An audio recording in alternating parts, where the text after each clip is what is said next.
ladies and gentlemen, sold out Las Vegas. Are you ready?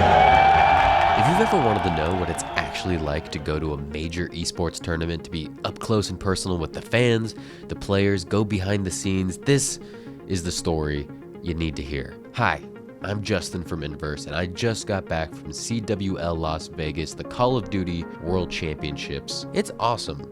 You know, the Call of Duty World Championship is a huge event. There are thousands of people from all across the country competing. It's like going to the Super Bowl, but it's in Las Vegas, and everybody there loves Mountain Dew.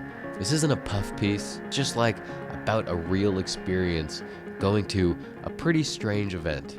Now, I will warn you guys before we get started. You can probably already tell, but I am quite sick. I got sick actually immediately after coming back from Las Vegas. But ultimately, I gotta tell you guys what it's actually like to go to one of these tournaments, because it's pretty amazing and pretty freaking weird.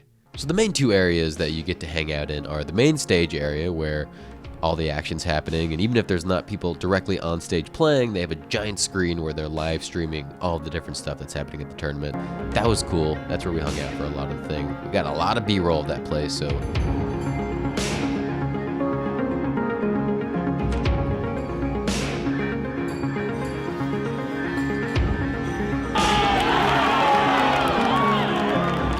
we got all the stuff covered. But the other room was this crazy flashing lights, pumping house music, smoke machines, way too many smoke machines, and that's where the Mountain Dew booth was. I'm just gonna call it the Mountain Dew room, because there was just Mountain Dew, Mountain Dew, Mountain Dew everywhere.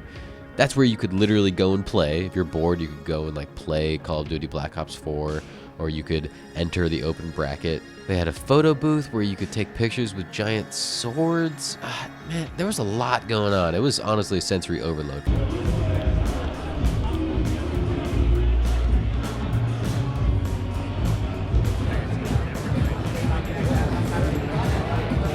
So it's Mountain Dew and Game Fuel. It's really, really good. We have berry and cherry. Dude, Mountain Dew Game Fuel. I used to drink so much Game Fuel. So just kicking it off with Hacienda, it's actually the Hacienda Soul. We got double frequency in there as well, but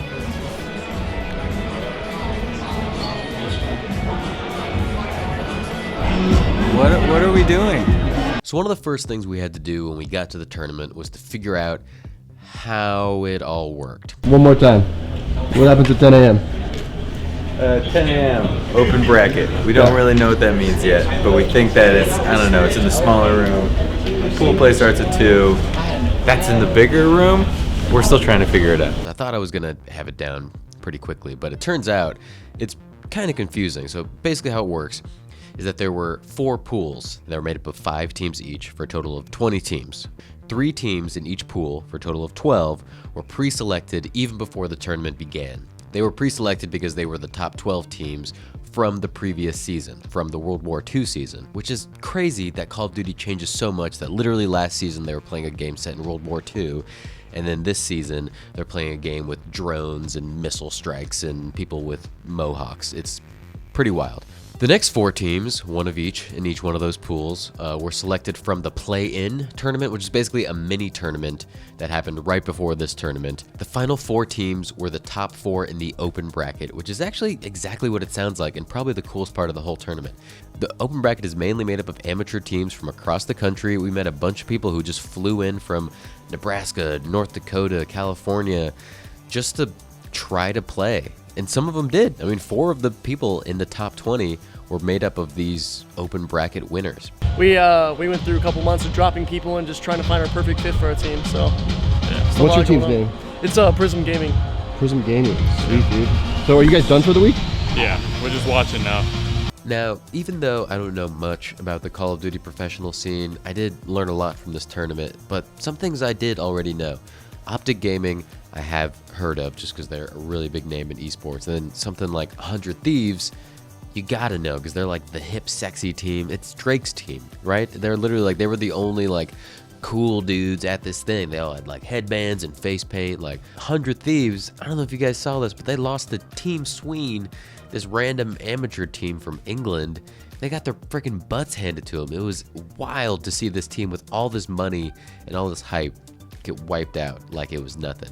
The first day we got there, we went up to the sign-in booth, we checked in, and they gave us these blue media armbands, and the guy specifically said, this thing can get you anywhere. Pretty immediately we found that was not the case. We went into about 7 different doors immediately where they said, like, you can't be here. We showed them the blue thing and they were like, that doesn't matter, you can't be here. Sir, do you have your black wristband? There were blue ones. The door. Just 20 feet over.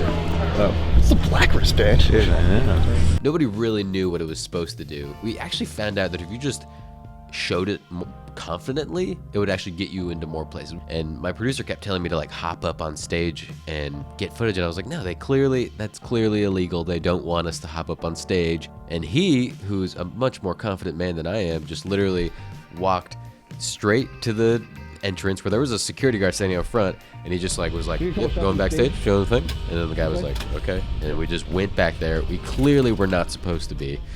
What's up, man? One right here. Oh shit, the one right here. Turn right for stage. Watch your step, there's a cable. Alright, here it is.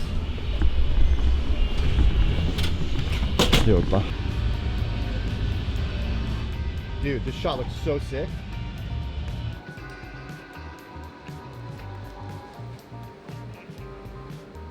We talked to a member of E United, a professional team who actually ended up making it to the finals. I mean, it's still crazy to me that, you know, I somehow turned this into a full-time job playing video games, because I started when I was 16, 24 now, so back then, you know, was not nearly as big, wasn't as much money.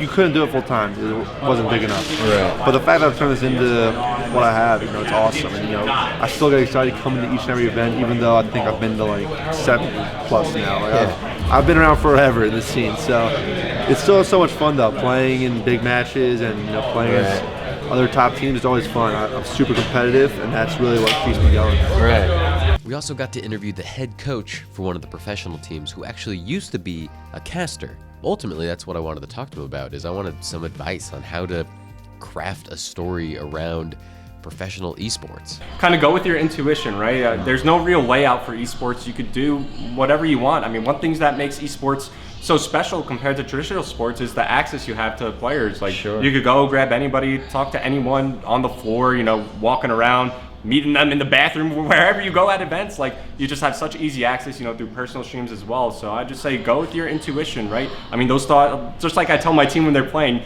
these thoughts pop into your head for a reason, right? So just go with the flow, trust your heart, and, you know, if you're not making it, who else will? All right. Yeah, that's good advice. That guy was great. He had a bunch of good advice. His face was so much skinnier and longer than mine was. I just watching this footage back. I mean, look at that. I got like this big old round face, and look at him, just like this really long, I don't know, I can't stop staring at it. Anyway, the biggest and weirdest interview we had was actually with OpTic Gaming. They're the big dogs, okay? They're the frickin' Patriots of the Call of Duty League. We were told that our interview with OpTic Gaming was actually gonna be in the Mountain Dew booth, right? So it's gonna be loud. There's gonna be people waiting behind me in line. So we just had to rush in there, talk to them over this table about whatever. They did tell us that maybe we should talk about Mountain Dew a little bit, so I went for it. How much Mountain Dew are you guys drinking? I only just started drinking it recently. We were doing a pre-land, first 2 teams, and we had a bunch of it there.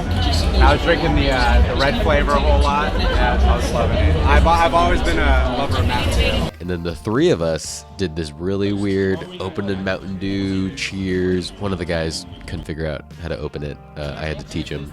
I had to teach the OpTic Gaming guy how to open his own product. The most exciting day, obviously, was the day of the finals. Ladies and gentlemen, the casters are ready.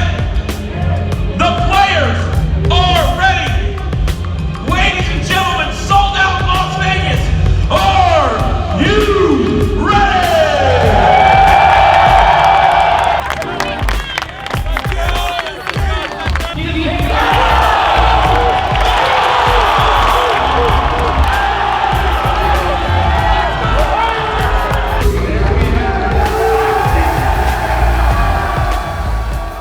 I've never seen so much testosterone and energy. Look at this footage. Look at these dudes. They're so stoked. I've never been so stoked about anything in my entire life. If I had this much passion and energy for anything, like, I don't know, swimming, I feel like I could swim to Europe and back 3 times. It is really cool that you can just walk around in some place as wild and as extravagant as Las Vegas and see people that look like you, they're a similar age, and they like playing video games. See them on these huge stages in front of thousands of screaming fans. It's pretty inspiring. It makes you feel like it's not out of the realm of possibility that you could be doing that someday. It's pretty amazing.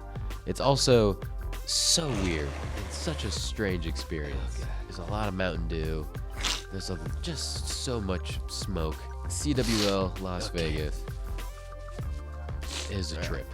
Guys, don't forget to like and subscribe and to share this video. We want to keep making cool documentaries like this. I don't know if you've seen our Fallout 76 documentary, but go check that sucker out. Comment with what event you want us to cover next. We like going to events and giving you the real scoop